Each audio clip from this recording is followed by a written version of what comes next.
Excellences, membres du Bureau. Depuis maintenant 3 semaines, la vérité et les projets des indépendantistes éclatent au grand jour. L'économie est à terre, le nickel à bout de souffle, notre système de santé vit ses dernières heures, écoles, lieux de culte et culturels sont saccagés et sur les barrages, des citoyens sans défense sont rackettés. On ne compte plus les heures d'attente dans les derniers commerces épargnés, protégés par des employés qui tiennent, comme ils peuvent, de sauver leur outil de travail. Les étals sont vides, le pain, le lait, la farine sont rationnés comme en temps de guerre. À la fin du mois, beaucoup ne percevront pas un salaire et 7000 Calédoniens ont d'ores et déjà perdu leur emploi. À la stupeur des premiers instants, Nouméa et son agglomération sont prises d'assaut et assiégées par les miliciens indépendantistes de la CCAT. Dans les autres quartiers, ils font exploser des bonbonnes de gaz, érigent des barrages de voitures calcinées, consomment alcool et substances illicites. La nuit est rythmée par les détonations, les cris, les insultes racistes et les intimidations. Alors oui, les citoyens s'organisent pour se protéger, protéger leur famille, pour protéger le travail de toute une vie. Voilà comment 30 ans d'accords, de discussions, de consensus sont en une nuit balayés d'un revers de la main et réduits en cendres. Le discours du président de l'Union calédonienne tenu ce week-end est clair. L'indépendance en septembre 2024 et rien d'autre. L'indépendance au prix de la démocratie, parce que je vous le dis ici, ce que les Calédoniens ont vécu les premières heures de ce 13 mai dernier, ce n'est ni plus ni moins qu'un coup d'État.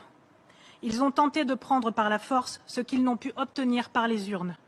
Le dégel du corps électoral n'aura été qu'un prétexte. Un prétexte pour tenir et alimenter un discours haineux et enrôler une jeunesse maintenue dans l'ignorance.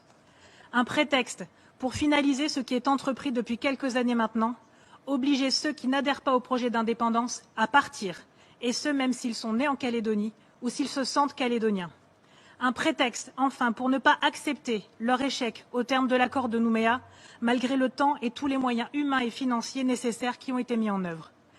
Devant cette honorable Assemblée, je le dis sans détour, après 3 référendums, les Calédoniens ont rejeté le projet d'indépendance, mais pas celui de vivre avec les Kanaks.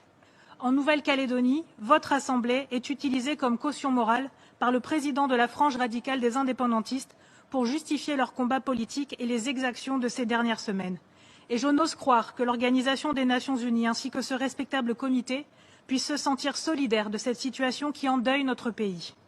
J'interpelle ici cette Assemblée, dont les fondements résident dans la défense même de la démocratie. Je rappelle humblement que le droit à l'autodétermination des peuples ne peut être mis de manière violente et non démocratique, auquel cas cela viendrait à renier jusqu'aux principes fondamentaux de la Charte des Nations Unies et rendre cette démarche d'autodétermination illégitime.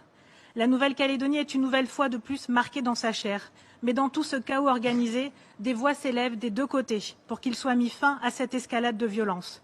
Nos parents ont fait le choix du vivre ensemble, nous en sommes le résultat, nos enfants la concrétisation.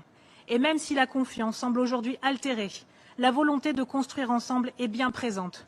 Seul un futur accord politique nous permettra à tous, et en responsabilité, d'engager le chemin de la reconstruction. Et j'y crois profondément.